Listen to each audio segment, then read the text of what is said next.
Ang kwentong ito ay hango sa totoong buhay. Karanasan nito ni Oning.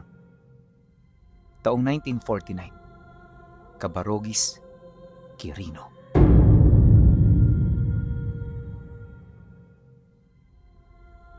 Noong mga panahong ito, nakatira sa sentro ng bayan ang pamilya ni Oning. May maliit silang tindahan noon, kaya kahit papaano, medyo komportable ang buhay nila. Maliban dito, may mga alaga silang hayop na pinapastol nilang magkakapatid tuwing madaling araw at kinukuha ito tuwing hapon. Ang pastulan ay malapit lang sa kanilang tahanan, pero ayon sa kanya, ang lugar na yon ay binabalot ng misteryo. Kung hindi nyo kasi naitatanong, minsang pagmamay-ari ang lugar na yon ng isang pamilya na matagal nang umalis sa lugar nila. Marami ang sabi-sabing umiikot patungkol dito at kabilang na sa mga kwentong ito ay ang pagiging aswang ng pamilyang minsang doong nakatira. Kaya ganun na lamang ang pangingilag doon ng mga taga-baryo. Wala ring nangangahas na umangkin dito sa kadahilan ng pinaniniwalaang may kamalasang bumabalot sa lugar na yon. At ang masaklap pa, lahat ng naninirahan doon ay minalas sa buhay at dinadapuan ng mga karamdamang walang lunas. Kaya naman sa paglipas ng mga taon at dekada, hindi na ginalaw ang lupa kahit angkop ito sa magandang negosyo at kumpleto ito sa lahat ng pangangailangan. Sa deskripsyon ni Oni, isa itong malawak na patag, may matatabang lupa at may malaking sapa na dumadaloy sa gilid. Marami rin doong galang hayop na kung saan sa likuran lang nito ay isang malawak na buhay na ilang. Pero kahit hitik sa buhay ang lugar na yon, wala roong nangangahas na mga aso. Isang hapon, bandang 5:00, nagtungo si Oning sa pastolan upang kunin ang kanilang mga alaga. Medyo madilim na noon dahil makapalang ulap at nagbabadya ang ulan. Habang papalapit siya sa sapa, napansin niyang tahimik ang paligid. Walang huni ng ibon at kahit ang mga kulisap ay tila napatigil. Biglang naging balisa ang kanilang mga kambing at baka. Nagsimula itong umungol at magpumiglas na tila may naaamoy na mabangis na hayop. Dito nakaramdam ng kakaibang kilabot si Oning. Sa kabilang pangpang ng sapa, sa ilalim ng isang mayabong na puno, may napansin siyang isang malaking anino. Sa simula, akala niya ay isa lamang itong ligaw na kalabaw. Ngunit laking gulat na lamang niya nang ang anino ay dahan-dahang tumayo sa 2 paa. Hindi makagalaw si Oning sa kanyang kinatatayuan. Ang nilalang ay may taas na halos 7 talampakan, balot ng itim na balahibo at may matang nanlilisik. Tinitigan siya nito, isang titig na tila sumisipsip sa kanyang lakas. Dahil sa pangyayari, naalala ni Oning ang kwento ng mga matatanda tungkol sa pamilyang dating nakatira roon. Sinasabing hindi sila tunay na umalis, kundi naiwan ang kanilang mga wisyo at emosyon sa lugar na yon. Isang sumpa na kahit matagal na silang wala, nananatili pa ring buhay doon. Maya-maya pa, nagsimulang humakbang ang nilalang papatawid ng sapa. Ang tubig na dinaraanan nito ay tila kumukulo at naglalabas ng mabahong amoy ng nabubulok na laman. At nang makita niya ito, dito lang siya natauhan. Sa takot niya, binitawan niya ang tali ng mga hayop at tumakbo siya ng napakabilis pabalik ng sentro ng bayan na hindi nililingon ang kanyang likuran. Nakarating siya ng bahay na hingal, putlang-putla at basang-basa ng pawis. Pagsapit ng gabi, nagkaroon siya ng matinding lagnat. Sa kanyang pagdedeliryo, paulit-ulit niyang sinasabi ang mga salitang, "Nandun sila. Hindi sila umalis." Kinabukasan, hinanap ng kanyang mga kapatid ang mga nawalang alagang hayop. Natagpuan ng mga ito malapit sa sapa, ngunit wala na itong buhay. Ang nakapagtataka pa, walang bakas ng sugat o dugo sa katawan ng mga hayop, ngunit tuyot na tuyot ang mga ito na tila hinigop ang lahat ng laman at dugo sa loob. Magmula noon, hindi na muling nagpastol ang kanilang pamilya sa lupang yon. Itinago rin nila sa mga tao ang nangyari dahil alam nila na magkakaroon ito ng karagdagang usapin at agam-agam. Para sa kanila, tama na sila lang ang nakakaalam ng mga pangyayari. Ngunit pagkaraan ng ilang linggo, binalikan si Oning ng karamdaman na minsan niyang pinagdaanan. At habang tumatagal, ang karamdamang yon ay lumalala, animoy kahit anong lapat niya ng lunas, wala itong epekto at resulta. Kaya naman nang manawa na siya kakainom ng gamot, nagpasya ang kanyang mga magulang na patingnan na siya sa manggagamot. Sa mga taong ito, talamak pa ang mga albularyo at iba pang mga manggagamot sa lugar. Ito ang takbuhan ng mga tao kapag ang kanilang sakit ay hindi na nila maipaliwanag. Marami ang gumagaling sa ganoong paraan, pinuno. Kaya naman yung mga tao noon, hindi talaga kumbinsido sa mga medikong gumagamit ng siyensya sa mga gamot nila. Pagdating nila sa bahay ng manggagamot, kagad silang pumila sa mga pasyenteng kanina pang umagang naghihintay. Hindi na noon maganda ang pakiramdam ni Oning, ngunit wala siyang pagpipilian. 4 na oras niya itong tiniis hanggang sa tawagin siya. Pagpasok nila sa bahay ng manggagamot, napansin niya na hindi nito inaalis ang tingin sa kanya. Titig na titig ito, animoy may kung ano itong nararamdamang kakaiba. Pag-upo niya sa harap ng manggagamot, napasindiyo ng sigarilyo habang malalim na hinihigop ang usok nito. Ilang minuto rin sila nitong hindi pinansin bago ito magdesisyon na magsalita. Mukhang tinamaan ka ng kamalasan, bata. Anong nangyari sa'yo? Bakit ka dinapuan ng ganitong sakit? Bagaman nagtatanong ito, kitang-kita niya sa mga mata ng taong yon na alam nito ang nangyayari sa kanya. Gayunpaman, mas pinili nitong magmula sa bibig niya mismo ang katotohanan. Kaya kahit naiilang, napilitan siya na ilahad ang tungkol sa mga nangyari sa kanya. Lahat ng detalye isinalaysay niya hanggang sa dahan-dahan ng sumimangot ang matanda. Hindi niya mawari pero parang nagalito sa kanyang ginawa. Matapos niyang ilahad ang lahat ng mga nalalaman niya, ramdam niya ang pagseryoso ng paligid. Yun bang lahat ng mga tao roon tahimik na sa kanyang nakamasid? Maya-maya pa, dito na nagbigay ang manggagamot ng reaksyon niya. Kinumpirma nito na ang nilalang na yon ang nagbibigay ng karamdaman sa kanya. Matindi ang naramdaman nitong galit na parabang may kung ano siya roong nilabag. Inilahad din ng manggagamot na hindi lang isa ang nilalang na yon dahil sa kalooban nito, marami roong kaluluwang namamahay. At kabilang narito, ang kaluluwa ng pamilya ng aswang na minsan doong nakatira. Inilahad din ito na marami nang nakakita sa nilalang na yon at bawat taong nakakita nito, dinadapuan ng hindi maipaliwanag na karamdaman. Isa lang ang paraan para mawala ang lahat ng yan. Bumalik ka. Hanapin mo kung saan ang tirahan ng nilalang at sa bunganga ng pugad nito, kumuha ka ng mga halamang may kulay itim na tinta sa kanilang mga dahon. Ito ang pamputol sa sumpa, ngunit mag-iingat ka. Sapagkat ang nilalang ngayon ay may matalas na pangamoy at pakiramdam. Konting pagkakamali mo lang, maaaring hindi ka na makabalik. Dagdag pa nito na, sa pagkuha ng mga halaman, mas mainam na wala siyang kasama. Yun lamang ang nag-iisang paraan upang mahanap at makalapit siya sa lugar na pagmamay-ari ng nilalang. Nabanggit din ito na wala pa yung ideya sa anyo ng nilalang nakakaharapin niya, kaya mas mainam na hindi sila magpang-abot.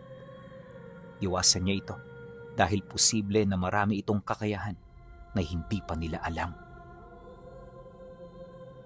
Matapos nun, binigyan siya nito ng 3 araw na palugit. Kinakailangan niyang hanapin ang halaman sa panahon na siya ay malakas. Batid din ng matanda na may mga oras lang ito, kaya kinakailangan niya yung madaliin. Nang marinig ni Oning ang sinabi ng manggagamot, kagad siyang tumango hudyat ng pagsang-ayon. Hindi nagtagal, umalis na sila. Pagbalik ng bahay, dito na sila nag-usap ng kanyang pamilya. Gabi-gabi bago dumating ang itinakdang araw, hindi siya pinapatulog ng kanyang mga panaginip. Naririnig niya ang tila bulong ng mga tuyot na labi at ang kalansing ng mga kadena sa ilalim ng sapa. Batid ng kanyang pamilya ang panganib, ngunit alam nilang walang ibang paraan. Kung hindi niya susundin ang albularyo, unti-unting mauubos ang kanyang lakas hanggang maging katulad siya ng kanilang mga namatay na hayop. Sa 3 araw, tanghaling tapat, kung saan ang pinakamalakas ang sikat ng araw at pinakamahina ang kapangyarihan ng kadiliman, nagpasya siya na maglakbay mag-isa. Bitbit lamang ang isang matalim na gulok at ang matinding takot sa kanyang dibdib. Habang papalapit siya sa sapa, unti-unting nawawala ang init ng araw. Ang hangin ay naging mabigat at amoy lupa. Narating niya ang pangpang kung saan niya unang nakita ang 7 talampakang nilalang. Doon pinagmasdan niya ang paligid, hinanap ang bakas nito kahit punong-puno ng takot at pangamba. Kagaya ng bili ng manggagamot, hinanap niya ang bunganga ng pugad. Sinundan niya ang daloy ng sapa paitaas na nagdudugtong sa bahagi ng kagubatan na hindi pa nararating ng tao. Ang bawat puno dito ay nababalot ng mga lumot at ang bawat simoy ng hangin ay sinasabayan ng maliit na patak ng tubig na nagmumula sa maliit na talon. Buhay na buhay din ang lugar, ngunit sa kabila nito, hindi maipagkakaila ang nakaambang panganib. Pagkaraan ng ilang minutong paglilibot, nakarating siya sa parte ng gubat na may malalaking batong nakatumpok sa paligid. Kokonti din ang mga damo sa lugar na yon at ang mas nakapagtataka, wala ritong hayop na umaaligid. Ilang beses niya itong pinagmasdan pero wala talaga siyang nakita hanggang sa makarinig siya ng kakaibang alulong ng kung anong hayop. Napatigil si Oning. Pigil ang hininga. Ang alulong ay hindi galing sa isang ordinaryong aso o katutubong hayop sa gubat. Ito ay malalim, karalgal, at tila nanginginig sa galit. At ang pinakamatindi sa lahat, nagmumula ito sa ilalim mismo ng lupa. Dahan-dahan niyang ibinaling ang kanyang tingin sa pinagmumula ng tunog. Sa likod ng malalaking batong nakatumpok, may nakatagong isang madilim at makipot na bukana, ang bunganga ng pugad. Nang masipat niya ito, dito na nagsimulang manginig ang tuhod niya. Ang hangin na lumalabas mula sa guwang ng bato ay may kasamang pamilyar na amoy. Matinding takot ang bumalot sa kanyang katawan sa puntong ninais niya na noong tumakas. Ngunit nang akmang tatalikod na siya, naalala niya ang bili ng albularyo. Ito na ang huling pagkakataon niya upang mabuhay. Dahil dito, kaya nilakasan niya ang kanyang loob hanggang sa marahan na siyang umusad papalapit. Doon, sa mismong gilid ng madilim na bukana, nakita niya ang kanyang hinahanap. Sa pagitan ng mga basag na bato ay may tumutubong mga kakaibang halaman. Ang mga dahon nito ay tila ordinaryong ligaw na damo, ngunit nang titigan niya ito ng maigi, may mga itim na ugat-ugat ito na kapag napisa ay naglalabas ng likido na parang itim na tinta. Agad na lumuhod si Oning at nagsimulang mamitas. Sa bawat pagputol niya sa tangkay, parang may naririnig siyang mahinang daing ng tao mula sa loob ng kuweba. Ang kanyang puso ay naging kasing bilis ng takbo ng kabayo. Maya-maya pa, nang malikom na niya ang kailangan niya, bigla siyang napahinto sa pagkilos nang may marinig siyang tunog sa kanyang likuran. Mabilis siyang napalingon hanggang sa makita niya ang nilalang na nagmamay-ari ng mga halamang yon. Kaya naman ang masipat niya ito, hindi siya nagdalawang isip na tumakbo. At kahit may hawak siyang sandata, mas pinili niya na tumakas dahil sa babala ng manggagamot. Alam niya na maraming kakayahan ng nilalang, kaya mas inuna niya ang kanyang kaligtasan. Sa pagpapatuloy ng kanyang pagtakbo, rinig na rinig niya ang pagguho ng mga bato sa bunganga kasabay ng malakas na atungal ng nilalang. Kahit nakadistansya na rin siya roon ng bahagya, hindi yun sapat para tuluyan niya itong matakasan. Sa galit din ng nilalang, wala na itong pakialam sa init na nagmumula sa sikat ng araw. Bagaman nalalapnos nito ang kanyang balat, patuloy pa rin siya sa pag-usad hanggang sa marating na niya ang bahagi ng sapa. Dali-dali siya roong tumawid at pagdating niya sa kabilang ibayo, tsaka niya naramdaman ang pagtigil nito. Dahan-dahan na ring bumaba ang tensyon sa paligid hanggang sa mapanatag na ang kanyang puso. Paglingon niya sa kinaroroonan ng sapa, bumungad sa kanya ang isang matandang lalaki na nakatayo sa pangpang sa kabilang ibayo. Maamo ang mukha nito, pero ramdam na ramdam niya ang matinding galit na kasalukuyan nitong dinadala. Ngunit imbis na magsayang ng oras, pinili niyang tumungo sa bahay ng manggagamot. Habang binabagtas ang daan, dito niya muling naramdaman ang pag-iba ng kanyang nararamdaman. Mabilis na uminit ang ulo niya. Dahilan para di pa man nakakarating ng baryo, umaapoy na siya dulot ng matinding lagnat. Nanlalabo na rin ang kanyang paningin at ang nagpapahirap sa kanya sa lahat ay ang matinding pagkahilo. Gayunpaman hindi siya sumuko. Tinatagan niya ang kanyang loob hanggang sa makarating siya sa bahay ng manggagamot. Pagsilay nito sa kanya na paparating, kaagad nitong pinalabas sa mga pasyente nitong kanina pang nakapila. Yung iba nagreklamo na, pero sadyang walang pakialamang manggagamot. Nang magkaharap na silang dalawa, kaagad niyang ipinakita ang mga halaman na dala niya.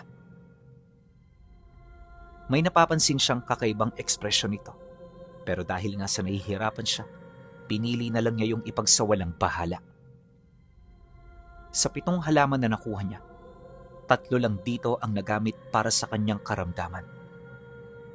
Ipinainom ito sa kanya pagkahalo sa langis na ayon sa manggagamot, magsisimula ang epekto makalipas ang 2 araw. Nangyari naman yun, pinuno. Gumaling si Oning, ngunit pakiramdam niya pagkatapos nito, parang may kakaiba na sa kanya. Madalas na siyang makakita ng mga hindi dapat, kagaya ng mga taong may kakaibang muka at mga nilalang na naglalakbay tuwing sumasapit ang gabi. Ang mas nakakaalarma ay yung mga nilalang na nagpapanggap na tao. Normal ang kanilang itsura, pero yung mga balat nila parang hindi akma sa kanilang mga katawan. Magmula noong gamutin siya ng albularyo, marami na siyang nakikitang ganon.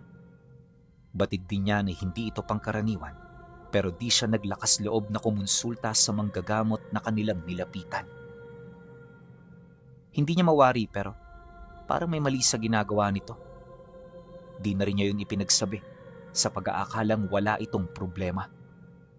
Ngunit lingid sa kanyang kaalaman, yun pala ang simula ng lahat ng kalbaryo ng buhay niya. 2 buwan ang lumipas. Ang buhay ni Oning ay naging tahimik. Malaya na siya sa lahat at hindi niya nagaanong naiisip ang nilalang na minsan niyang nasilayan. Nagkakaroon na rin siya ng maayos na pahinga at kahit papaano bumabalik na ang lakas na minsang nawala sa kanya. At ang natatangi niya lang noong problema ay ang tungkol sa mga nilalang na madalas na niyang masilayan. Inakala niya na wala itong kahulugan, ngunit nagkamali siya. Isang hapon, habang tahimik ang paligid, matyaga siyang naghintay sa labas para sa pagdating ng kanyang mga magulang. Hapon na kasi yung nagsasara ng kanilang tindahan at dahil sa marami siyang ginagawa sa bahay, siya palagi ang naiiwan sa kanila. Ngunit di pa man dumarating ang mga ito, may nasipat siyang isang matandang dahan-dahang naglalakad papalapit. Sa malayo, hindi niya ito gaanong napansin. Pero nang masipat niya ito ng malapitan, para bang pamilyarang mukha nito sa kanya. At kung hindi siya nagkakamali, parang nakita niya na ito sa kung saan. Dahil dito, kaya pilit niya itong inalala. Hanggang sa manlaki ang kanyang mga mata dahil sa kanyang mga nalaman. Ang matandang yun pinuno, hindi pangkaraniwang matanda, kundi yun yung matandang nakita niyang nagpalit anyo doon sa pangpang ng sapa. Sa mga sandali na naaalala niya ito, ang pagpintig ng kanyang puso ay biglang bumilis. Hindi siya makapag-isip, na blanko ang kanyang utak at tila ba nanigas ang buo niyang katawan. Dahil sa pangyayaring yon, di na siya nakagalaw sa kanyang kinaroroonan hanggang sa tumapat ng bahay ang matanda. Tahimik lang ito, pero may kung ano sa mga mata nito. Yun bang parang may gusto itong sabihin sa kanya, pero naghahanap lang ng pagkakataon. Maya-maya pa, dito na nito binuksan ang pinto ng bakuran at dahan-dahang pumasok. Ilang minuto lang, magkaharap na silang dalawa. Umupo na rin yun malapit sa kanya, naghihintay sa mga bagay na kanyang sasabihin. Nang makita ito ni Oning, tsaka pa lamang bumalik ang kanyang ulirat. Ninais niya noong magsalita dahil pakiramdam niya kung papabayaan niya ito, posibleng hatulan siya nito ng kasalanang dulot lamang ng kagustuhan niyang gumaling. Hindi ko po kayo kilala kung sino kayo, pero humihingi po ako ng tawad. Alam ko pong mali ang ginawa ko. Ang kaso lang ho, wala na akong pagpipilian. Pinapatay ako ng karamdaman ko na nakuha ko sa inyo. Kaya bumalik ho ko para kumuha ng lunas.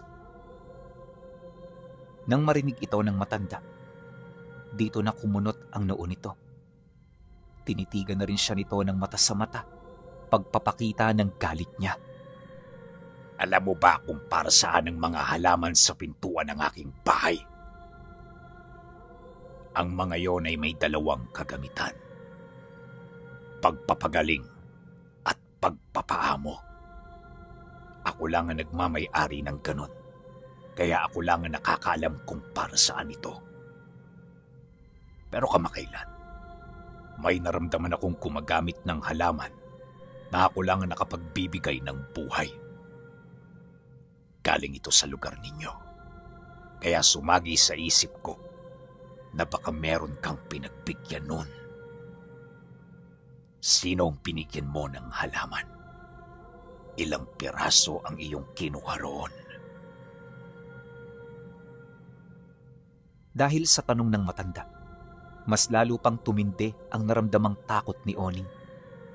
Halos mabaliw na siya dulot ng paulit-ulit na pag-iisip ng isasagot sa matanda. Batid niya na hindi niya ito mapaikot, kaya wala siyang nagawa kundi ilahad ang lahat ng nalalaman niya. Yung albularyo ho, sa kanya ko iniwan ang natirang mga halaman. Hindi ko po alam kung anong gagawin niya ron. Dahil isa lang naman po akong ordinaryong tao. Ngunit nang marinig ito ng matanda, tila ba hindi ito kumbinsido. Pagtayo nito, malumanay itong sumagot sa kanya ng, Pag nahanap ko ang manggagamot na yon, iimbitahan kita sa bahay ko. Ikaw ang magiging saksi kung siya nga ba o hindi ang nananamantala sa kakayahan ng mga halaman ko. Matapos nitong magsalita, kagad itong umalis at hindi niya na yon nakita pa.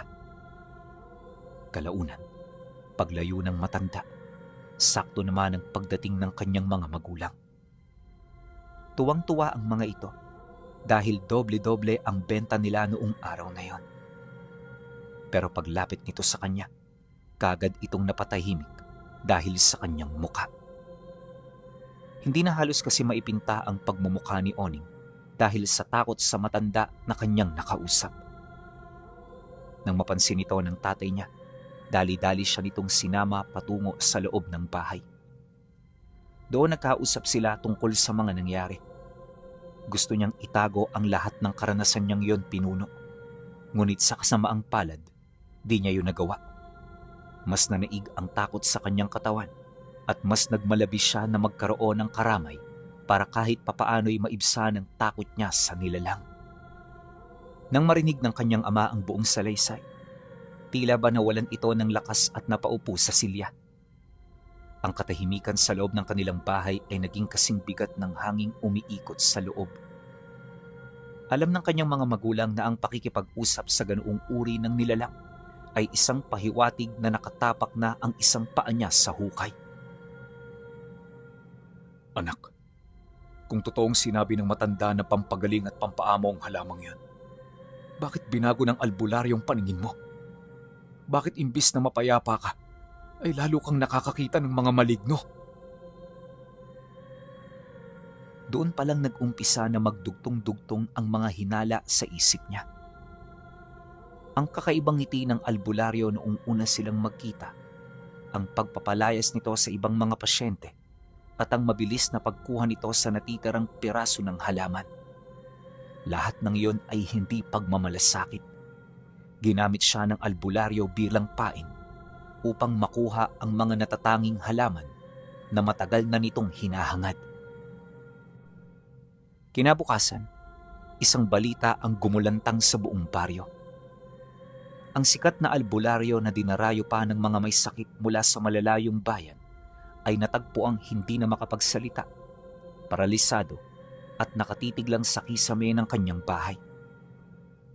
Nang mabalitaan niya ito, alam niya sa kanyang sarili na dumating na ang oras ng paniningil.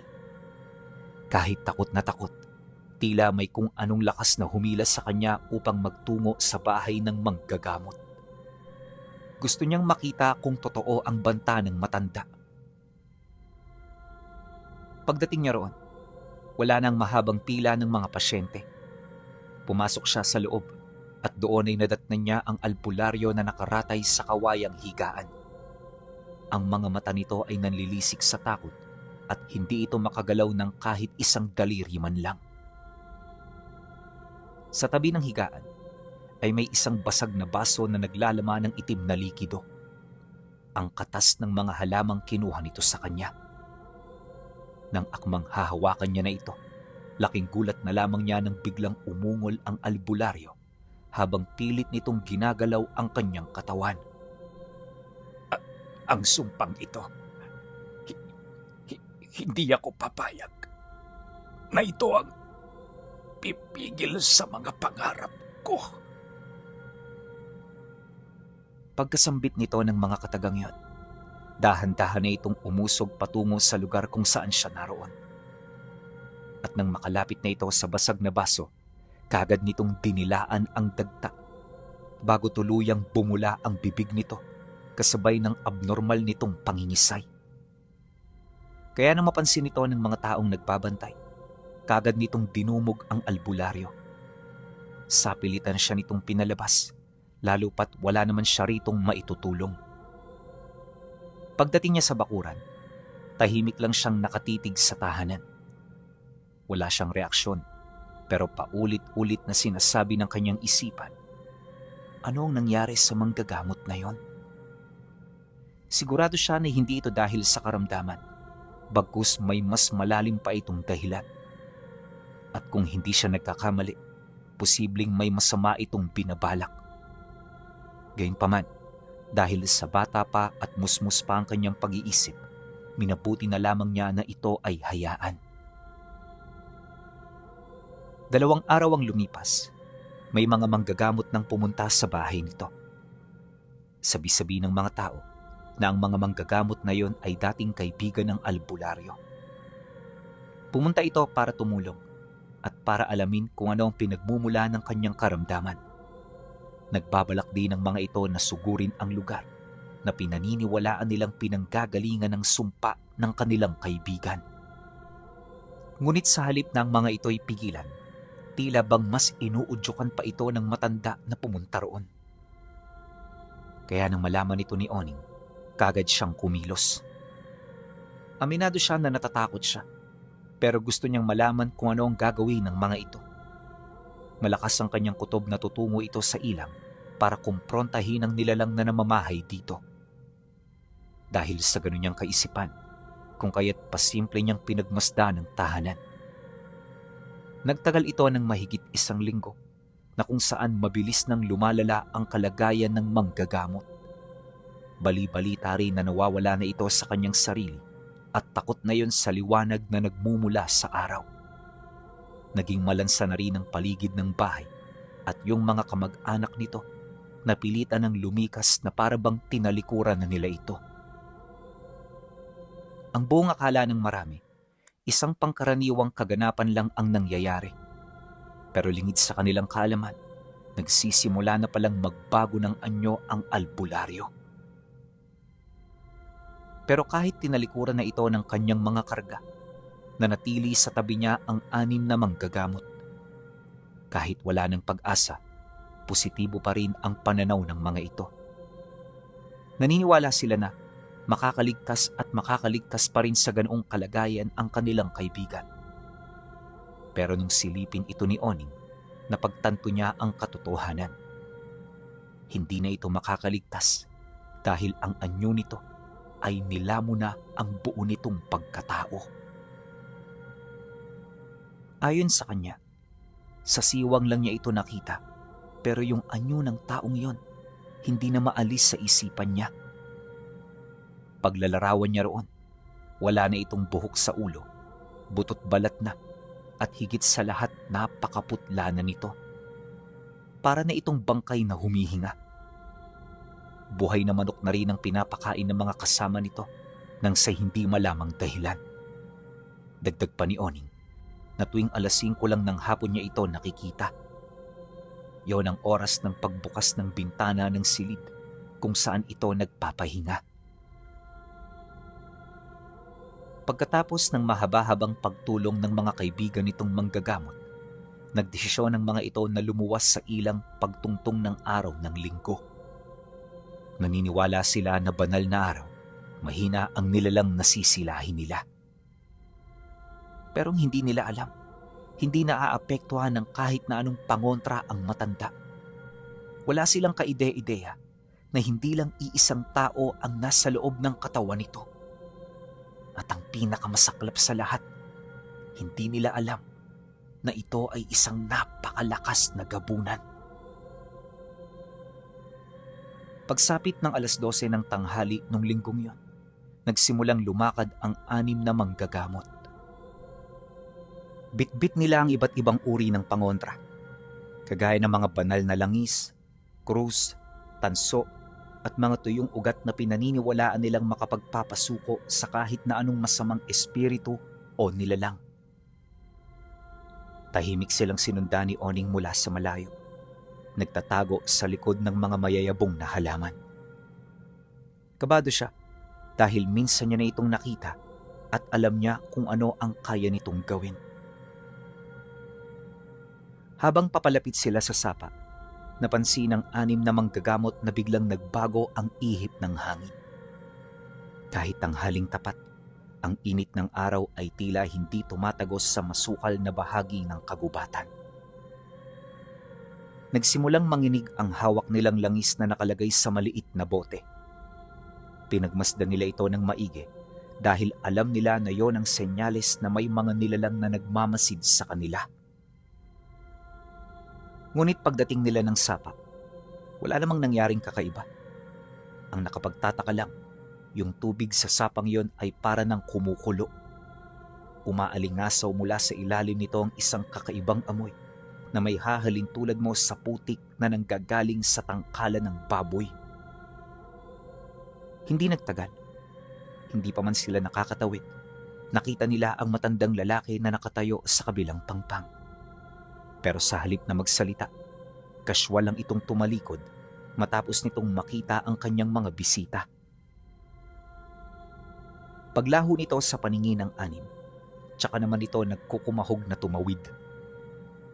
Mula sa lugar na yon, mabilis na ang kanilang pag-usad para mahabol ang tao na kanilang nasilayan. Ngunit pagdating nila sa kabilang bahagi, tila ba nawala ang bakas nito. Saan man sila lumingon, wala na silang natutuntong amoy ng matandang yon. Kaya imbis na magmadali, nagdesisyon ng grupo na magpahinga na muna. Kailangan nilang palitan ang kanilang mga kasuotan, lalo pat basang-basa sila. Ayaw nilang matuyuan ng tubig sa sapa ang kanilang mga katawan dahil naniniwala sila na nagdadala ito ng kamalasan. Magkakalahating oras ding nanatili sa parteng yon ng 6, sapat na para makatawid si Oning sa kabilang bahagi, ilang metro ang layo sa kinaroroonan ng mga ito. Kung ang mga manggagamot ay lumangoy sa sapa, iba ang ginawa niya. Lumambitin siya sa mga nagdudugtungang sanga para lamang hindi mabasa ng tubig. Mahirap itong gawin, pero dahil sa payat siya at magaan, napakadali na lang nun para sa kanya. Nang makatawid na siya, ipinagpatuloy niya ang pagmamasid hanggang sa makita niya ang 6 na muli ng umusad. Sa puntong yon medyo malapit na siya, pero hindi pa rin siya nagpakakampante, lalo pat matatalas ang pandinig ng mga ito. Akala niya konting pagkakamali lang ay mabubulilyaso ang kanyang plano, kaya hindi siya basta-bastang nangahas na gumawa ng kahit na ano. Nang malakbay nila ang halos ilang kilometro, hindi maipagkakaila na napakalayo na nila sa sibilisasyon kung saan sila nagmula. Gayunpaman na natiling kalmado ang 6, na parabang baluarte pa rin nila ang lugar na kanilang narating. Mula roon, ilang metro na lamang ang kanilang iniusad bago nila masipat ang tahanan na kanilang hinahanap. Nang makita ito ng mga manggagamot, kaagad silang napahinto at maiging nagmasid. Kaya naman ang mapansin ito ni Oning, dali-dali siyang nagtago sa puno habang panaka-nakang tinitingnan ang abandonadong tahanan na kanilang nadiskubre malapit sa puso ng gubat. Pagkaraan ng ilang minuto, bumukas ang bahay at dito nasipat ng 6 na manggagamot ang isang nilalang na may malaking pangangatawan, may mahabang balahibo na may mukha ng lobo. Kulay puti ito, kaya madali nila itong nakita. Subalit ang nakakapagtaka, sigurado si Oning na nakita nito ang 6 na nagmamasid sa bahay, pero hindi man lang yun pinansin ng nilalang. Nagpatuloy lang ito sa paglalakad, pasan-pasan ang isang punong sako na naroon sa kanyang ulo. Nang makatago na yun sa likod ng bahay, dito na naalarma ang mga manggagamot. Kaagad silang naghanda ng mga kagamitan at armas, ngunit sa kasagsagan nito, isang hindi inaasahang pangyayari ang naganap. Sa gitna ng lupa kung saan sila nakatago, may mukha na bigla na lamang umusli. At ang mukha ng nilalang na yon ay kahawig ng matandang kanilang nasilayan sa pangpang. Ngunit nang masipat ito ng 6, walang pagdadalawang isip nila itong winasak. Nang masira ang muka, isang nakakakilabot na alulong ng tao ang mabilis na umikot sa lahat ng direksyon. Dahil dito, kaya naalarma na rin ang 6. Sinikap nilang hanapin ang lokasyon ng nilalang, pero hindi na nila ito natuntun. Kaya naman bago pa mabulilyaso ang kanilang plano, nagdesisyon na sila na lapitan ng bahay na pinanggalingan ng nilalang. Ngunit di pa man sila nakakalapit sa bakuran, 2 mababangis na aso ang biglang nagpakita. Hindi ito pangkaraniwang hayop, malayong malayo ito sa ordinaryong aso na ating alam. Bukod sa parang baka ang laki nito, ang kanilang mga anyo ay kalahating laman at bungo. Nanlilisik din ang kanilang mga mata at sa estado nila mukhang matagal na silang pumanaw. Halata ring wala itong sariling pag-iisip dahil ang kanilang kabangisan ay parabang udyok lang ng kanilang Panginoon. Pagtahol ng mga nilalang na yon, buong puwersa itong sumugod.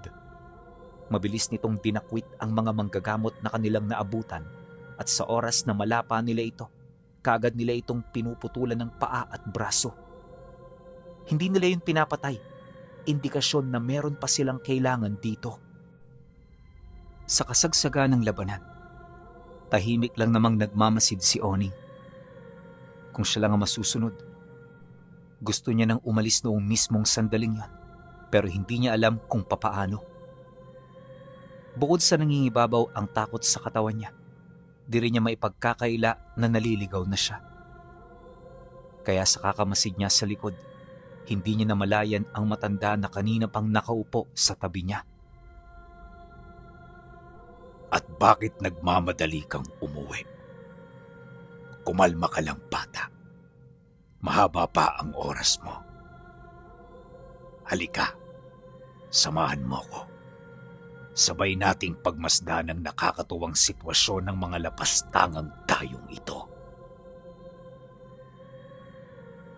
Nang marinig niya ang boses na yon, tumigil ang pagtibok ng kanyang puso. Dahan-dahan, sa kabila ng matinding panginginig, nilingon niya ang matanda. Nandun ito, nakaupo sa isang nakatumbang troso, parehong-pareho ang itsura nung pumunta ito sa bahay nila. Ngunit ngayon, ang kanyang mga mata ay naglalabas ng malamlam at mistulang mapanganib na liwanag. Sa unang tingin, parang sanay na sa ganoong sitwasyon ng matanda. Literal na wala itong nararamdamang takot kahit nagkalat sa paligid ang mga dugo at putol-putol na piraso ng katawan. Habang dumaraing ang mga taong iyon, bigla niyang naramdaman ang isang kamay na humawak sa kanyang balikat. Paglingon niya, nakita niya ang kamay na kasing itim ng uling at nagmumula sa isang madilim na liwanag na tila bang nagsisilbi nitong lagusan at pamamaraan ng pag-iral. Kasabay nito ang pagwika sa kanya ng matanda ng, Huwag kang matakot. Sabi ko sa iyo noon, ikaw ang magiging saksi sa lahat. Kaya lumapit ka. Ipanatag mo ang iyong sarili sapagkat ngayon pa lang, ipinapangako kong makakauwi ka ng ligtas sa inyo. Nang marinig ni Oning ang sinabi ng matanda, wala na rin siyang nagawa. Sa isip-isip niya, nasukol na siya nito, kaya ang tanging paraan para mabuhay ay ang sumunod sa mga ipinag-uutos nito.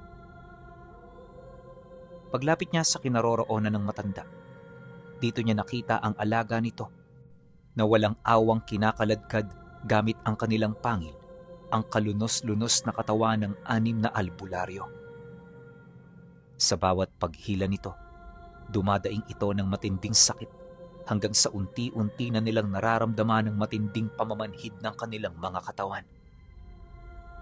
Pagharap ng 6 sa matanda, wala ni isa sa kanila ang nagmakaawa na para bang tinanggap na nila ang kanilang mga kapalaran. Lasog-lasog man ang mga binti, sapilitan silang pinaluhod ng matanda sa harapan nito. Hindi biro ang kanilang sitwasyon, lalo pat ang kanilang mga buto ay sumasayad na sa lupa. Pilit lang nilang iniinda ang sakit upang hindi sila magmukhang kaawa-awa. Marahil iniisip niyo kung bakit kayo napasok sa sitwasyong ito. Maraming dahilan kung bakit ito nangyari. Una, nagtiwala kayo sa kaibigan niyo kahit alam niyong nililin lang niya kayo. At ikalawa, kagustuhan niyo rin ito. Maloloko niyo ang mga tao sa paligid niyo, pero hinding-hindi niyo ako maiisahan.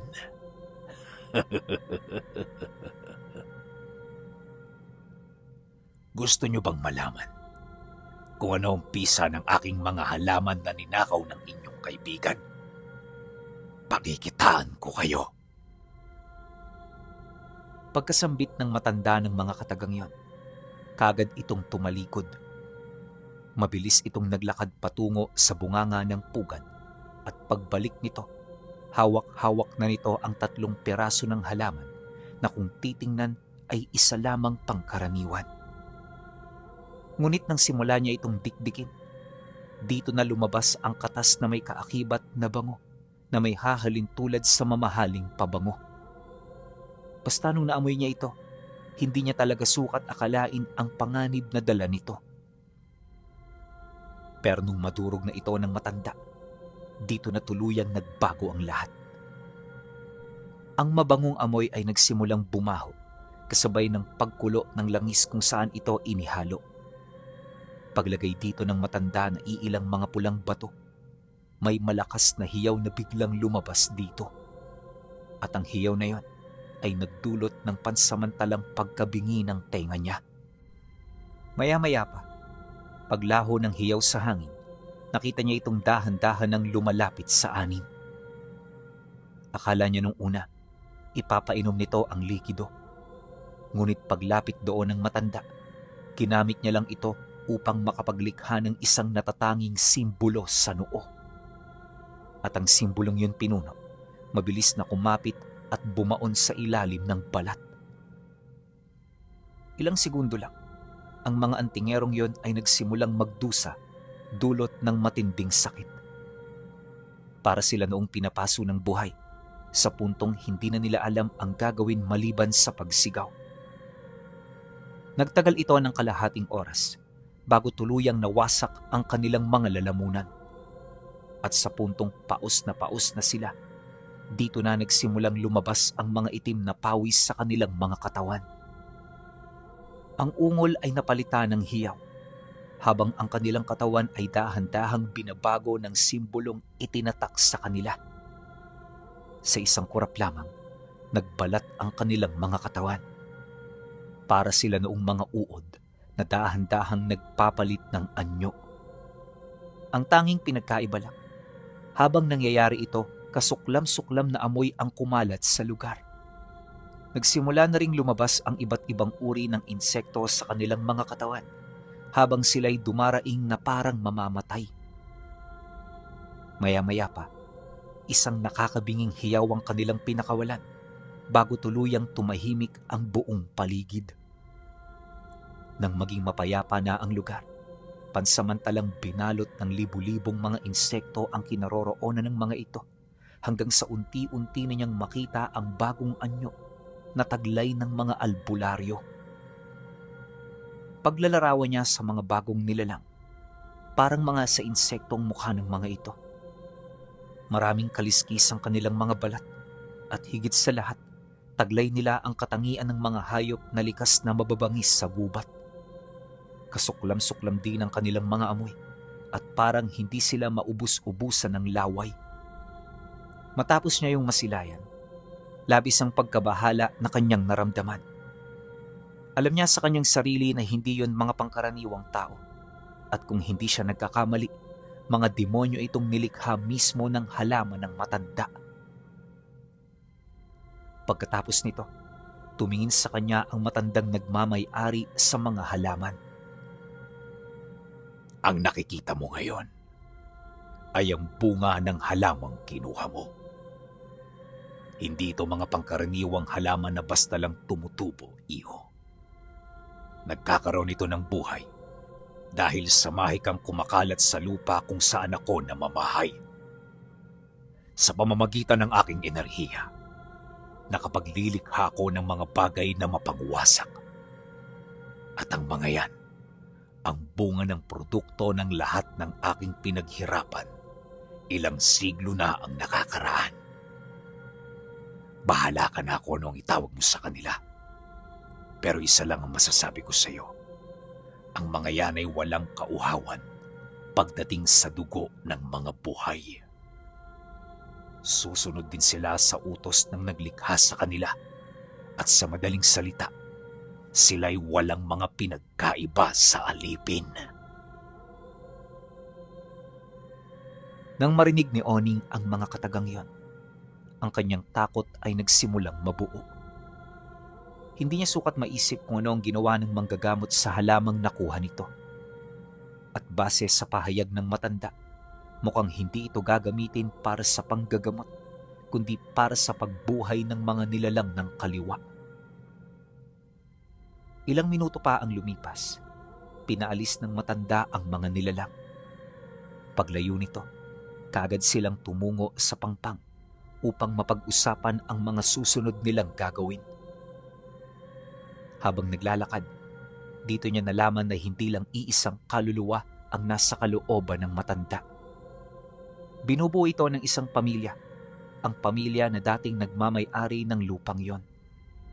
Dagdag pa nito na, sa galit nila noon sa tao, bumuo sila ng sumpa upang kailanmay hindi na sila magkakahiwalay. Hahaba rin ang kanilang mga buhay upang pangalagaan ang lupa na kanilang pagmamay-ari. Hindi ito likas na masama, ngunit dahil sa kasamaan ng mga tao, natuto itong gumamit ng kapangyarihan ng dilim upang protektahan ang lahat ng mahalaga sa kanila. Nagpalaganap din ito ng takot sa kanilang lugar, sa paniniwalang ito ang magiging paraan para sila'y malagay sa tahimik. Ngunit hindi ito nangyari. Sa paglipas ng mga taon at dekada, tila mas lalong nagmamalabis ang mga tao na malaman ang tungkol sa totoong pag-iral nila. Kaya naman para maprotektahan ang kanilang mga sarili, lumikha sila ng mga halaman na may kakayahang baguhin ang isang ordinaryong nilalang. Ginamit nila ito para makapaglikha ng mga aswang at mga sisidla ng mga engkantong walang pisikal na katawan. Ang hindi lang nila inaasahan, na pati ang mga halamang yon ay pagkakainteresa ng mga taong gahaman sa kapangyarihan. Alam mo, Apo, hindi ang mga may alam sa lihim na aral ang totoong masama, kundi ang mga taong ganid. Hindi kami gagawa ng ganitong bagay kung sila'y mababait. Kagaya ninyo, pinoprotektahan lang din namin ang aming mga sarili. Sabihin mo ito sa mga magulang mo. Mula ngayon, gusto ko na kayo ang magmana ng lupain ko. Mananatili akong lihim sa lugar na ito, habang kayo naman ang magsisilbi kong katawan, pandinig, at mga paningin sa mundo ng mga tao. Matapos nitong magsalita, sa pamamagitan ng kumpas ng kamay nito, lumitaw ang mga bato mula sa ilalim ng sapa. Ang mga batong yon ang nagsilbing tulay upang makatawid siya sa kabilang ibayo ng hindi nababasa. Dagdag pa ng matanda na, mula sa araw na yon, ang mga bato ay kusang aahon kapag malapit siya sa pangpang. Pagdating niya sa kanilang tahanan, kagad niyang tinipo ng kanyang mga kapatid at magulang. Sa loob ng silid na nakasara, ipinagtapat niya ang lahat. Hinikayat na rin niya ang tatay niya na gumawa ng kubo sa lupang yon upang ipanawagan sa lahat ng tao na sila na ang bagong nagmamay-ari nito. Mariin din niyang inilahad na kung duda ang kanyang ama, bukal sa loob niya na dalihin mismo ito sa matanda. Kaya naman nang marinig nito ang kanyang sinabi, kahit papaano'y naniwala na rin ito sa kanya. Kinabukasan, maaga pa silang umalis. Tumungo sila sa pastolan para gumawa ng kubo. Bitbit nila ang lahat ng materyales, kaya naman nang mapansin sila ng mga tao, hindi nito maiwasang magtanong hanggang sa malaman nila ang tungkol sa balak ng kanilang padre de pamilya. Nang marinig ito ng mga tao, di nito maiwasang magbulungan. Kesyo naghahanap lang sila ng bagay na ikamamatay nila at kung ano-ano pa. Mariin ding inilahad ng mga ito na isang kamangmanga ng kanilang binabalak, kaya hanggat hindi pa sila nakakapagtayo ng kubo, sinubukan na sila nitong pigilan. Ngunit hindi sila nagpatinag. Alam nila kung ano ang kanilang ginagawa at alam nila na sa pamamagitan nito ay hindi sila mapapahamak. Dahil sa ganoong paniniwala, kaya ipinagpatuloy nila ang kanilang mga nasimulan at awa naman ng Diyos, naging maayos naman ang lahat. Kinahapunan noong mismong araw, naitatag nila ang pundasyon at dingding ng bahay. Yung sumunod naman, ilalagay na nila ang bubong. Ganon din ang iba pang gamit na kanilang kinakailangan doon. Dito na rin nila iniwan ang kanilang mga hayop, nang sa gayoy hindi na sila mahirapan. Pagtungtong ng takip silim, nang akmang naghahanda na silang umalis, dumating ang matanda. Kinamayan nito ang kanyang ama, bago inabisuhan na malaya na sila roong makakatira. Ngunit pagkatapos nitong ilahad ang kanyang pagtanggap, binigyan sila nito ng lihim na misyon. Manmanan niyo ang manggagamot na gumamot sa iyong anak. Duda kung may binabalak ito. At sa panahong ito, posibleng nagawa na niyang maisakatuparan ng kanyang mga plano. Huwag kayong mag-alala. Hindi ko siya kukumprontahin. Pagkasambit nito ng mga katagang yon, dito na ito nagpakilala sa kanila. Nakilala nila ito sa pangalang Along, ang padre de pamilya ng pamilyang sinasabing nagmamay-ari ng lugar na yon. Pagkatapos nito, tsaka ito umalis.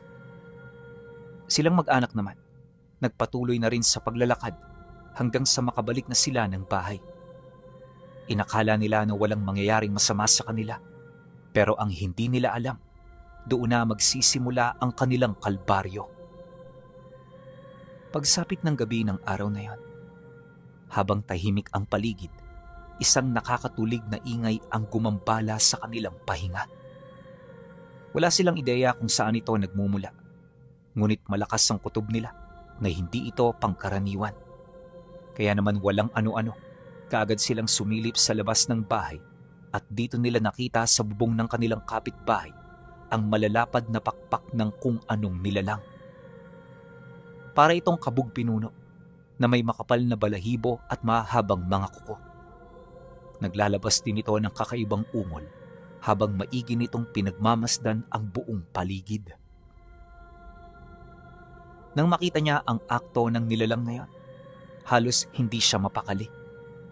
Alam niya sa kanyang sarili na mapanganib ang kanilang nakikita at anuman ito, hindi ito dumating para makipagkaibigan sa kanila. Batid din niya na hindi yun pagmamay-ari ng matanda, kaya malakas ang kutob niya na posibleng yon ang nilalang na nilikha ng manggagamot na nilapitan niya. Ilang minuto pa ang lumipas, bigla itong lumundag patungo sa karatig bubong. Magkakalahating oras itong nagpaikot-ikot bago ito nagdesisyon na umalis. Nang maglaho ang nilalang, tsaka pa lamang sila napahinga ng malalim. Sa mga sandaling yon, di pa rin sila makapaniwala sa kanilang mga nakita.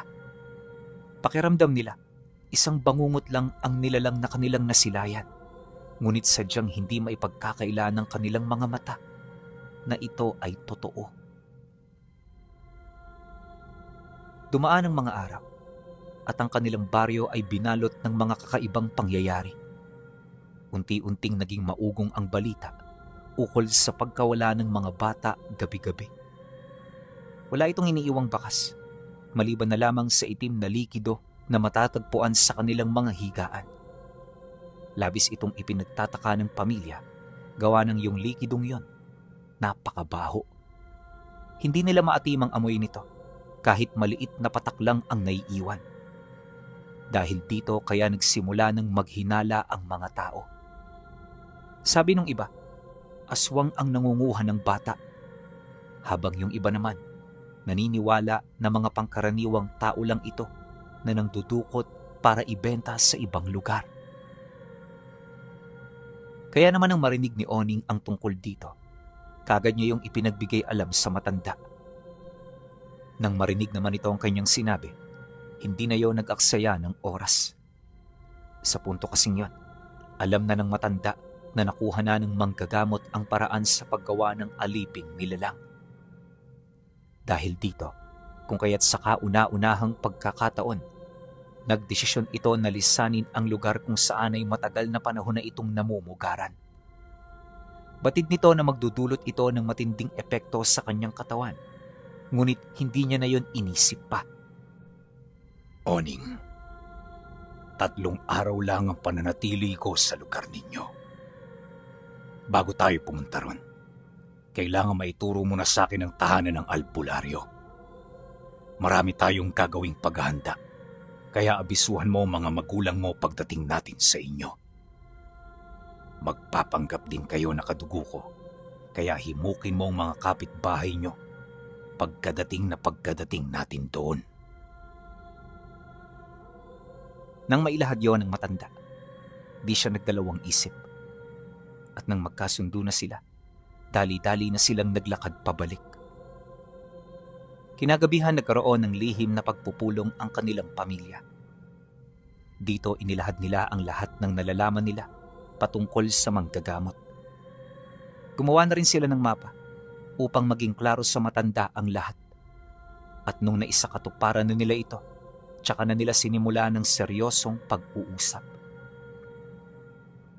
Base sa salaysay ng kanyang ama, hindi pa inaabutan ng linggo ang milagrosong paggaling ng manggagamot. Ipinaalam niya yun sa lahat, ngunit ang kapalit nito ay ang tuluyan niyang paghinto sa panggagamot. Ayon sa albularyo, hindi na siya maaaring manggamot pa dahil sa mga banta sa kanyang buhay. Tatalikuran na rin niya ang lahat ng karunungan niya sa lihim na aral upang magbagong buhay. Ngunit kamakailan lang, pagkatapos niya itong ilahad, nagsimulang makapansin ng mga tao ng kakaiba sa kanyang tahanan. May mga panauhing bigla roong dumarating at hindi na nakikita pang nakakalabas. Nabanggit din ng tatay niya na ilang beses na itong ipinagtanong ng mga kapitbahay nito, ngunit nanatili itong tahimik. At ang mas nakakapagtaka pa, hindi sila nito pinapansin. Pero dahil nga sa dati itong albularyo, narespeto nila ang desisyon nito. Nang marinig ito ng matanda, kitang-kita nila ang biglaang pagsimangot ng mukha nito.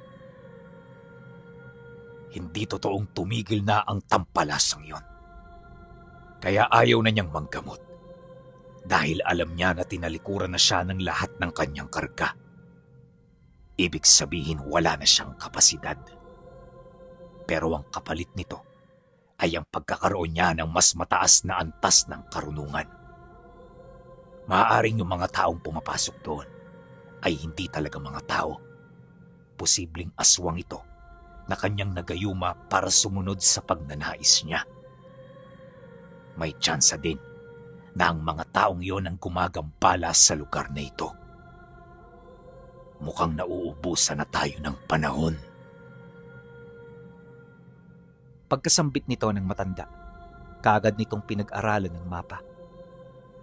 At nang lumalim na ang gabi, sa kasagsagan ng pagpapahinga ng mga tao, pumuslit ito. Mabilis itong tumungo sa bahay ng albularyo upang kumpirmahin ang kanilang mga nalaman. At pagdating nito sa lugar na yon, hindi nga ito nagkamali. Nakita nito ang enerhiyang nagmumula sa pagmamay-ari niyang halaman, ganon din ang amoy at bakas ng mga nilalang. Kaya sa sumunod na gabi, dito na inihanda ng matanda ang kanyang pagsalakay.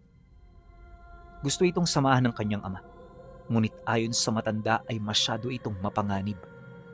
Inabisuhan din sila nito na huwag mag-alala sa kadahilan ng alam niya ang lahat ng kahinaan ng mga halamang pagmamay-ari niya.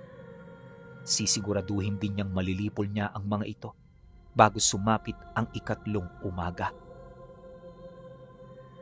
Matapos nitong ilahad ang mga detalyeng yon, tsaka ito umalis ng nag-iisa. Paglabas nito ng bahay, naiwan sila ng tatay niya na tahimik at malalim na nag-iisip. Mula sa sandaling yon, hindi sila natulog. Hinintay nila ang matanda hanggang sa makabalik ito.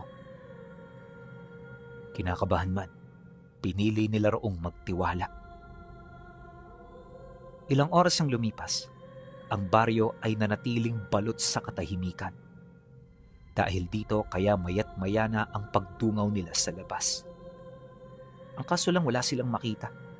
Hindi nila masipat ang anino ng matanda o ang enerhiya nitong tangan-tangan saan man ito magpunta. Dahil sa ganoong sitwasyon, kaya nagsimula na silang magtaka. Gusto na nila itong hanapin pero may kung anong takot na pumipigil sa kanila. Kaya naman sa halip na lumabas, pinili na lamang nilang manatili sa loob hanggang sa laking gulat na lamang nila nang may biglang lumiyab na tahanan, hindi kalayuan. Nang makita nila ito, dito nila nasilayan ang isang nilalang na mabilis na lumipad papaitaas. Ngunit di pa man ito nakakalayo. 3 mahabang ugat ang mabilis na sumunod at pumulupot sa katawan nito. Nang masukol na nito ang nilalang, dali-dali yon doong pumulupot hanggang sa maibalik na ito sa bahay na nasusunog. At pagkatapos ng pangyayaring yon, wala na silang nakitang lumabas pa. Maya-maya pa, dumating ang matanda na kalmado at walang kahit na anong bakas ng pagod sa muka. Nakangiti rin yung sumalubong sa kanila na parabang nagawa nito ng maayos ang kanyang trabaho. Kinabukasan, maaga pa itong umalis kasama sila. Pagdating nito sa lupa nito, kagad itong tumungo sa kanyang pugad. Ilang araw ding hindi lumabas ang matanda, kaya ipinagpatuloy nila ang kanilang mga nasimulan. At sa paglipas ng mga araw, ang usap-usapan tungkol sa mga nangyayaring pagkawala ay dahan-dahang nawala. Hindi na rin kasi ito nasundan na parabang ang mga nilalang na tinutukoy nila ay tumigil na. Nang malaman yun nila Oning, napabuntong hininga na lamang sila. Alam nila sa kanilang mga sarili na tapos na ang kalbaryong kinakaharap nila. At magmula noon, sila ng pamilya niya, prenotektahan na rin ang mga mahihiwagang halaman ng matandang gabunan.